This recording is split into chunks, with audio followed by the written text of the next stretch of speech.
Good morning. Welcome to the Community Voice. I'm Steve Graddick, your host. Delighted to have you with us. It's a beautiful, albeit cloudy, Monday morning. And we're honored to have in studio two very fine ladies, Paula Burke and Kyrie Adkins. Paula is the County Extension Coordinator for the University Extension in Carroll County, but she also has a whole bunch of titles. Is that right? Yeah, I would say there's a few. Well, okay, a few of them. Another one is Agricultural and Natural Resources Agent. Yes. That's nice. Carroll County Ag Center Department Head. Carroll County Cattlemen's Association Secretary. Oh, yes, that's right. NACAA Southern Region Vice Chair for Recognition and Awards Committee. Yeah, I like to stay busy, I guess. I guess you do. Well, we're honored to have in studio the newest team member there at the Extension Service, Kyrie Adkins. Good morning. Good morning. How are you? I'm good. Well, tell us, you're the ag educator, Yes, and you sir. just joined the team a week before the pandemic hit. I did. I was in the office for one day, and then we were not in the office anymore. So I guess I brought Corona with me. Yeah, well, you did. And you take it back with you from wherever so you sorry. came, I tell you what. Tell us a little something about your background, how you got this position. So I was a high school science teacher for 5 years at Temple High School. I got my bachelor's in biology from the University of West Georgia and taught science for 5 years. Then I decided I wanted to change things up a little bit, so I got a master's in agriculture and soil science from Auburn. Oh, you did. So War that's- Eagle. Yes, War Eagle. Let me get you to scoot in a little closer to the mic so so sorry. they can hear you a little better. Okay. And so you're a War Eagle, and so how did all this come? That's a pretty big transition. Yes, so I just decided that I wanted to I had a passion. I taught environmental science. I had a passion for mainly soil. When I taught environmental science, I taught a lot about soil and said I want to be out of the classroom and doing something with this. So you like dirt. yes. Yes. Well, as you'll readily pick up, I have no relationship whatsoever to dirt, to farming, to gardening, to anything. So you're talking to, and then you'll pick that up immediately. Well, anyway, welcome. Thank We you. hope you have a long and fruitful, Thank no you. pun intended, tenure here with Paula and everybody at the Extension Service. All right, let's kind of jump in, and both of y'all can respond to this. I understand we got a pretty exciting event coming up called Heritage Days. Tell us a little more about that.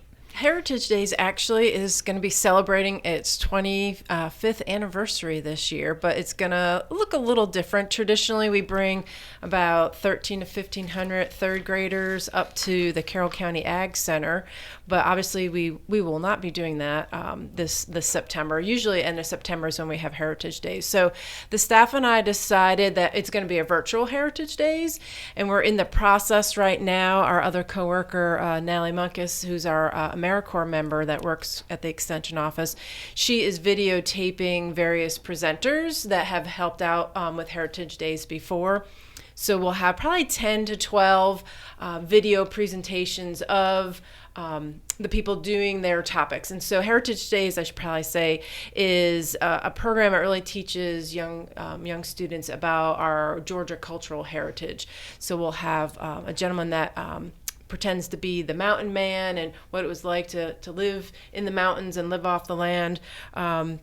We had one gentleman that we met him and met his draft horses and learned about how they use draft horses for farming or for forestry. There's butter making that's going to be done, quilting, all sorts of things that go back into the early pioneer days and teach kids what it meant to live in during those times. And all this will be done virtually. Yes. So the video, and maybe this is what I'll let Kyrie jump in because she's been heading up this part, but the videos will be somewhere on the internet. I'll let you explain that. So I was able to bring my background from Carroll County Schools into this and knowing what the teachers use. So we're going to do everything through a Google Drive. So all of the information for the teachers will be organized into a Google Drive. We sent out a Google form for third grade teachers to register on. So on October 1st, they'll receive a link to the drive. Everything's in folders labeled. They'll have a video of all of our speakers, and then they'll have an activity that goes along with each topic. So I was kind of kidding around with you at the beginning, but let me throw you a very serious question. As an educator, what's the challenges in today's world to teach kids and young teens about agriculture? You know, we hear in Georgia it's the number one industry in Georgia, but yet it seems like we're moving away from the farm and from agriculture. I'm so glad you asked that, because that is why I wanted this job, and I wanted to have more impact on our students outside of the classroom, because teaching environmental science, like I said, I focused more on agriculture, soil. I spent a huge part of my year teaching and trying to keep interest in that, and I mainly just tell kids that this is the soil, our farms is where it all starts. Our farmers are our pillars of America. They feed us, they make sure we're clothed, cotton. We wouldn't have clothes without them. So this is an industry we have to keep going. It's something in our heritage and our background. We need farmers. We need them in America. We need to source our food and our resources from these amazing people that go out and work every day to keep America going. I mean, they're our basis. So I just try to get them interested in it and get them there's technology that goes along with agriculture. There's all different things. There's a lot of technology. Right. They have all sorts of cool things that go with agriculture now that you don't have to just go out and work on the farm every day. There's a lot that goes into it. So I just tried when I was teaching them, and now I try to bring it, I'm able to reach a broader group from adults to young kids of whatever you're interested in, there's something in agriculture you can do with it. We hear, I know it's somewhat simplistic, but I think it even applies to adults, that we think food comes from the grocery store. And it doesn't. I mean, the process of growing it and then packaging it, right, transporting it, preparing it, et cetera, before it hits the shelves at the grocery store, it's quite remarkable. Right, it is. And that's what, like I said, that's what I tell the kids. Whatever you're interested in, whether you don't have to go out and work in the field every day. You can be in technology. You can there's designing logos for farms, art, things like there's a whole spectrum of careers that go with ag, and we need all of them to be successful. Okay, and both of y'all can answer this one, but here, I think this is an important question, because I was reading in the Carroll EMC thing, when they send me their bill, they have this insert, and they were talking about a couple that had started farming, but they had no experience in it. They did have a relative that has some experience. Can someone jump into farming, agriculture, without any real previous experience or connectivity to it? Well, we get that phone call all the time at the extension office, and I guess the short answer is yes, but I would really encourage folks that are thinking about agriculture to do their research, and coming to your local extension agent, no matter what county you're in, is a great place to start. We offer a ton of education in all sorts of topics, and that's the best place to start learning. Research your topic at a research-based, unbiased resource, because there's a lot of information on the internet, and it's not all good and all proper. So we feel like we can really offer. Really? Whoa. Well, there's a lot of groups out there that, especially you find them on social media, and they try to share ideas of for instance, how to take care of livestock, and giving veterinarian recommendations when they're not a veterinarian. So you got to be careful of where you're getting your sources and making sure it's correct. So we feel like we are a great source for that, and do that.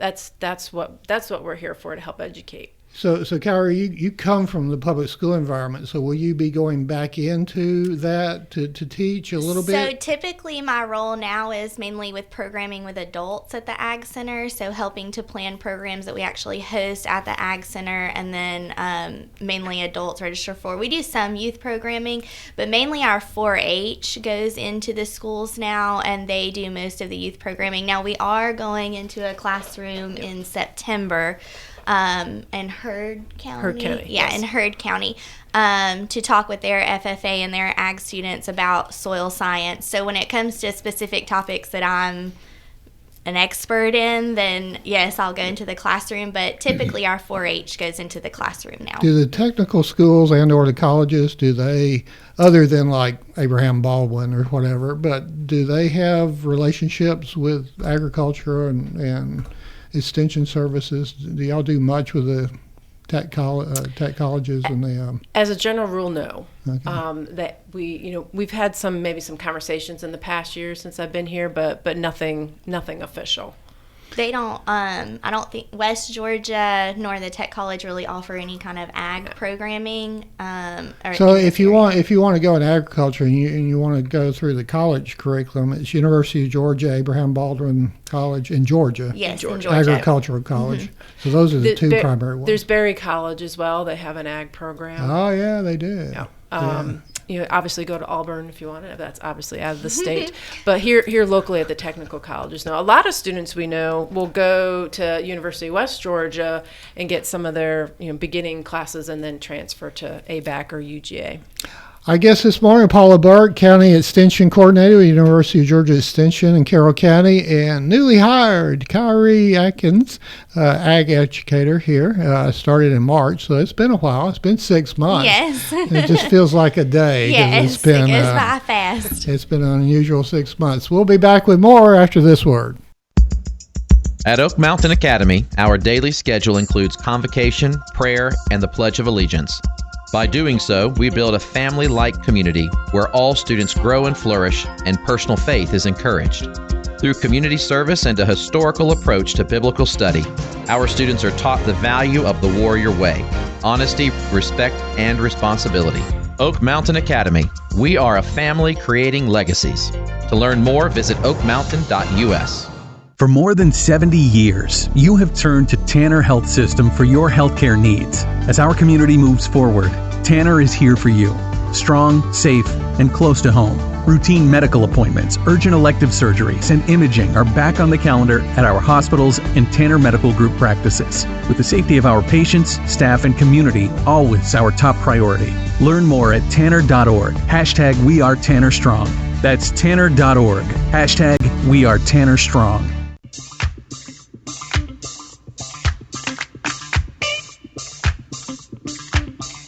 Good morning. Welcome back. We're very pleased to have in studio Paula Burke and Kyrie Adkins with the UGA Extension Service here in Carroll County. Carroll County's got a lot of cows. Yes, we do. Tell us about what the pandemic has meant for cattle farmers in Carroll County, in West Georgia, Herd Harrelson. Obviously, it's meant a lot for prices. The restaurants are closed down. What's been the impact upon cattle farmers? Sure. So day-to-day life for cattle farmers, or probably any farmers in general, they had to get up every day, do their chores that they need to do, take care of the animals, go to the feed stores, get their supplies. What really affected cattle farmers was, for a couple weeks, even the local sales barn here was closed during the height of pandemic. Obviously that got sorted out a while ago, but so that really there was some farmers that were kind of in a panic of, where am I going to take my cattle? How am I going to sell them? And I think right now most things have sort of settled out, but with the food processing, I would call a hiccup that happened out, in the Midwest at some of the really large meat packing plants that weren't processing because their employees were sick. That really, created a log jam of all these animals were ready to go through the food chain, but then couldn't be processed. So thankfully, I think we've gotten through that, but we had a few weeks of a tough time, and then therefore, cattle prices numbers go down, they fluctuate. So hopefully we're seeing a turnaround in terms of that for them. But I think they've had a really good season for hay producing. We've had enough moisture, but I don't feel like we've had too much moisture other than maybe this week. But for the most part this summer, I think it's been fairly dry when they needed to get their hay cut and in, and that's always the yin and yang I always talk about. You need moisture, but not too much, and the timing to make sure you're getting your crops in at an appropriate time. Kyrie, is it hard to raise cattle?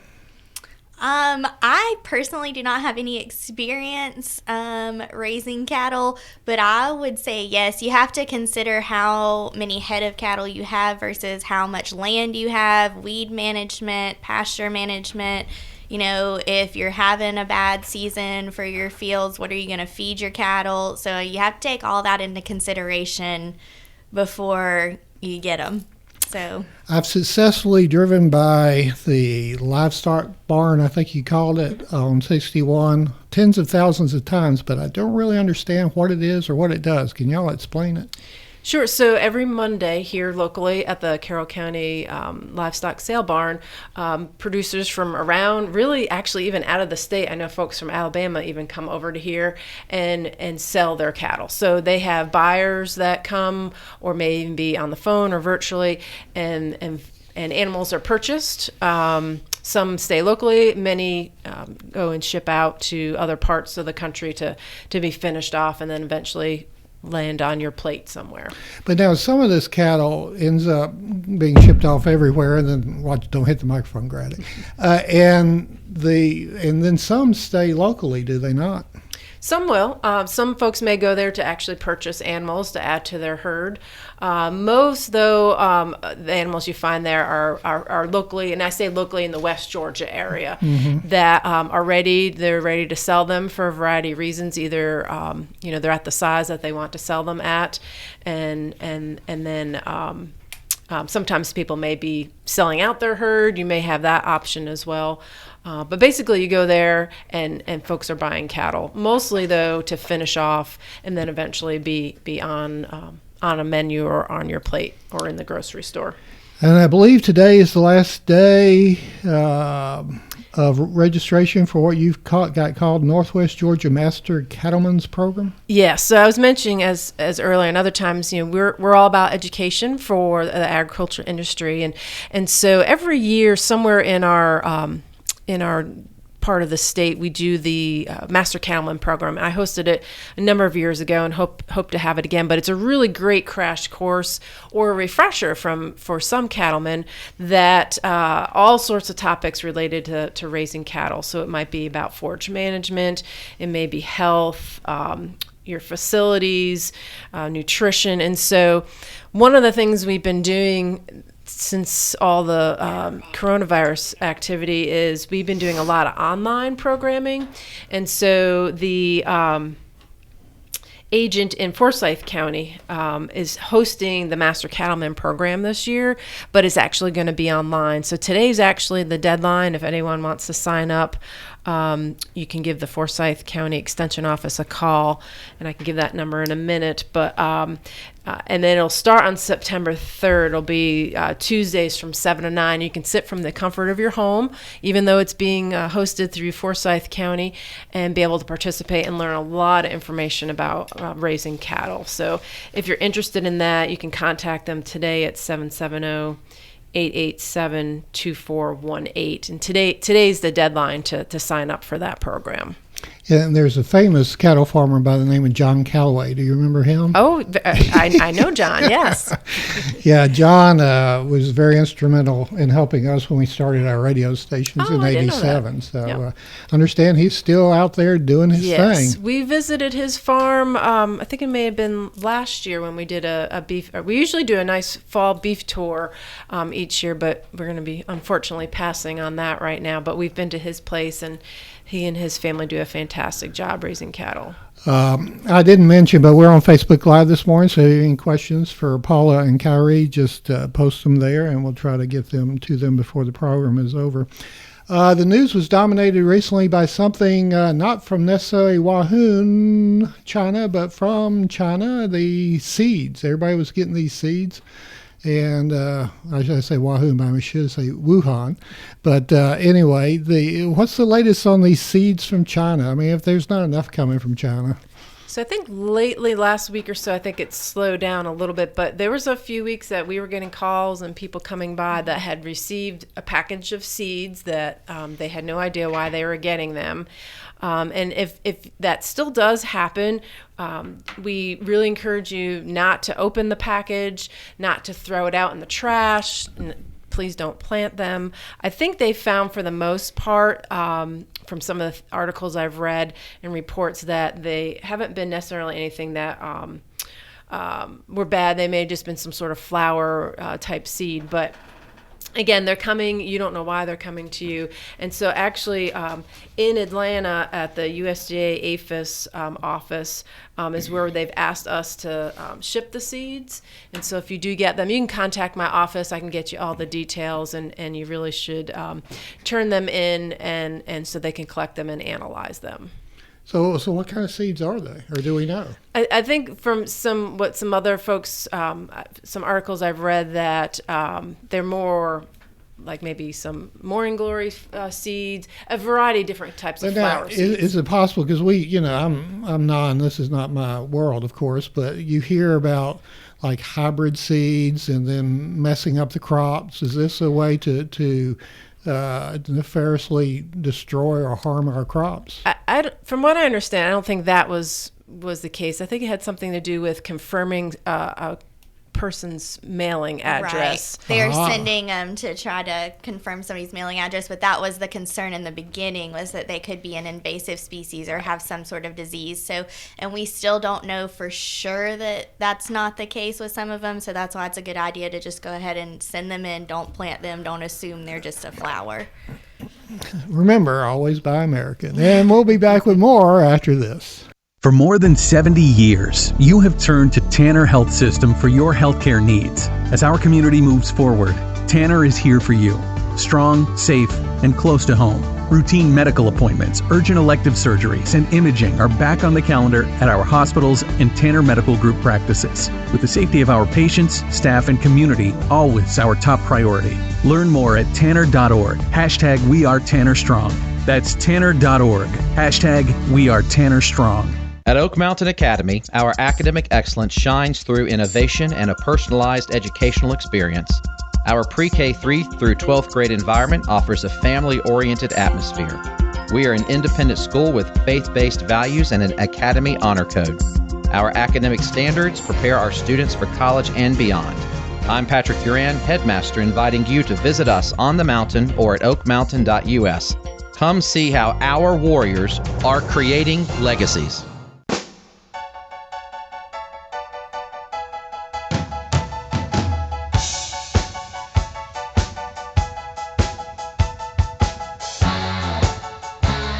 Good morning. Welcome back to the Community Voice. I'm Steve Graddick, your host. Delighted to have you with us. We thank our sponsors, Oak Mountain Academy and Tanner Health System, continuing to sponsor us in this program. One thing, every other topic I talk about is seemingly these days urban sprawl. I grew up in Atlanta, moved to Rome, and then I ended up down here, thankfully. And but yet it makes me nervous to drive into Atlanta, which I've got to do this week. It's not like it was when I grew up there. Do y'all ever get concerned about urban sprawl and coming out here and impacting negatively our wonderful, and I can't think of the word, relationship that we have between city and rural in Carroll County? I think it's been a concern for many, many years. I'm from upstate New York, and I saw people leaving the city and really overdeveloping, the southern part of New York. I think it goes back to our community planners, our county commissioners, having a good plan in place for the county of where development should and shouldn't happen. The county has a great program for farmers, the opportunity to actually conserve their land and keep it forever farming. So there's a lot of tools in the toolbox for farmers. And it's funny, actually, you bring this up, Steve, because I'm hoping probably sometime next year. I've been just started working with American Farmland Trust and then our local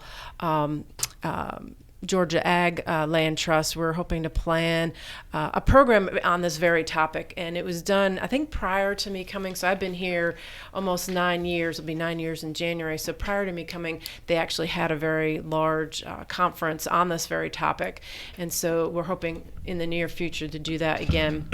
And it'll talk about how do communities plan to keep things agricultural?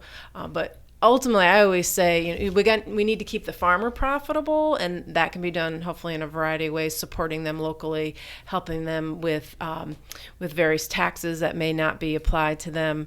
And if they can stay profitable, they'll stay on the land. Or they need that next generation to see farming as a positive thing, or an economical decision for them, and keep that land in farming.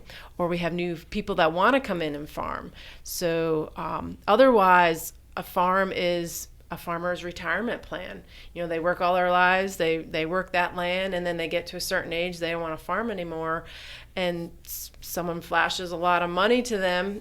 That's sometimes their retirement plan. So helping farmers come up maybe with alternative farming retirement plans to keep that land in agriculture is extremely important. And I think Carroll County has done a good job in that, but it needs to be it needs to be an ongoing process.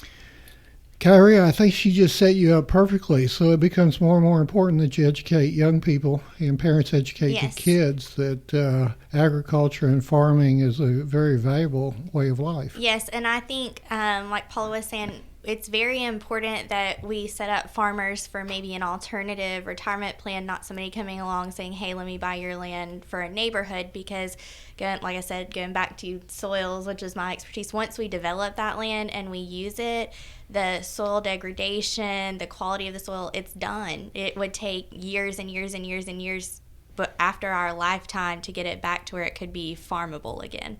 And so we're just pretty much using it, and we couldn't do anything with it after that. And so it's very important that we teach young people to conserve and use our land in smarter ways that, will benefit us, our children, our grandchildren in the future. So when the farm becomes a subdivision, it never becomes a farm again?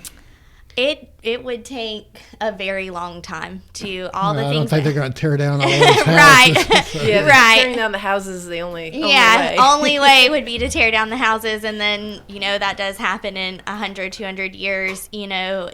It still would take a long time to get the soil back to where it would be profitable. Because like you're saying, I kid around with you about the soil, but that's a real science on how to manage the soil, how to keep it alive and revitalized, and when to rest it, all those kind of. Yes, your soil is alive. It is crawling with beneficial bacteria, organisms. It's alive. So it's important to nurture it.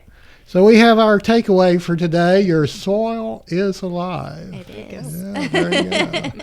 So think about that all day long, and remember the food on the and we have massive shelves massive stores of food on our shelves at the grocery store, and so we need to thank a farmer and remember the origins of that.